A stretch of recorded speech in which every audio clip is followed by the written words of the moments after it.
Voilà, Noémie, on vient de voir une situation un peu générale, on est dans un gîte, tout ça c'est très bien, ça va répondre à la problématique de beaucoup. Maintenant, Valérie va nous proposer des présentations concernant des handicaps particuliers. On sait que c'était une réponse relativement globale, oui. Il y a des cas de figure où ça peut être délicat et Valérie va nous expliquer tout ça. Merci. Donc là, je peux accéder à une douche à l'italienne, ce qui est quand même bien pratique pour s'approcher du siège de douche. Alors là, donc, nous avons installé un siège de douche standard qui va aller à la plupart des personnes. Hein. Par contre, pour un certain type de population de personnes handicapées, il va y avoir un petit souci pour le transfert puisque certains ont vraiment besoin d'être installés avec le fauteuil comme ça de façon parallèle. Donc la roue arrière va buter contre le mur. Donc là, du coup, le transfert va être un peu délicat. Donc il y a une norme de fixation pour les sièges de douche qui est que l'axe de l'assise du siège de douche doit être à 50 cm du mur arrière et à 40 cm du mur adjacent. De cette manière, le transfert sera beaucoup plus facile. Donc là, en l'occurrence, ça va quand même aller pour la plupart, puisqu'on va imaginer que je suis un paraplégique bas. Donc je vais m'approcher au plus près du siège pour faire mon transfert.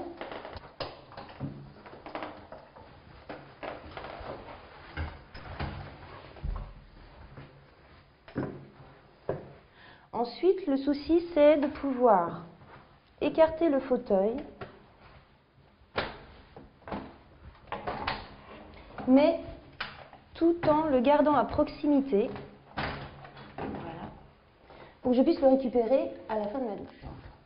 Donc là, vous avez vu, lorsque j'ai fait mon transfert, je me suis tenue à cette barre, qui est une barre d'appui coudée. Alors là, nous sommes dans un gîte, donc un établissement recevant du public, dont on ne connaît pas les difficultés. Donc il y a une norme pour fixer cette barre de douche, cette barre de coudée, pardon.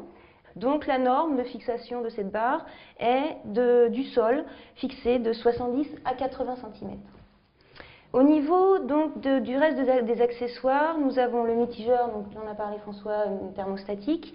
Là, il est fixé là, il est tout à fait accessible. Par contre, pour certaines personnes qui auraient des difficultés motrices au niveau des bras, il pourrait être peut-être un peu haut. Donc on préconise en général une fixation à 90 cm du sol. Ici, nous avons donc le support douchette.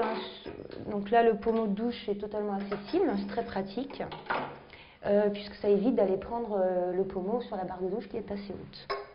Au niveau donc des protections, rideaux de douche, etc., on peut envisager tout à fait la pose d'un rideau de douche classique, peut-être un peu moins haut qu'un rideau classique, pour que ce soit plus facile à ouvrir et fermer.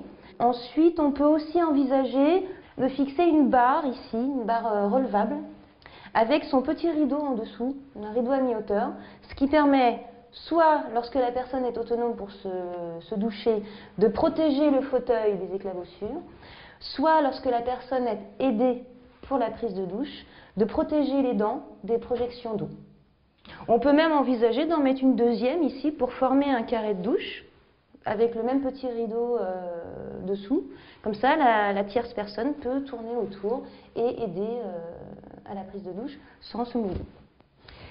Et enfin, au niveau des sièges de douche, là, donc, on a un siège de douche classique avec piétement, donc sans dossier. Hein. Avoir le dos mouillé au carrelage directement, c'est quand même assez frais, assez froid, donc pas très confortable pour une personne.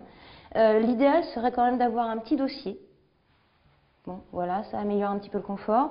Et lorsque vous avez des personnes de type paraplégique haut, c'est-à-dire qui n'ont plus les abdominaux pour s'aider à faire les transferts, à ce moment-là, un siège avec accoudoir est préconisé, puisque là, on doit augmenter le nombre d'appuis pour faciliter leur transfert. Savoir que lorsqu'on n'a plus d'abdominaux, on tombe en avant, on tombe en arrière si on n'a pas d'appui, on n'a plus de muscles qui nous retiennent.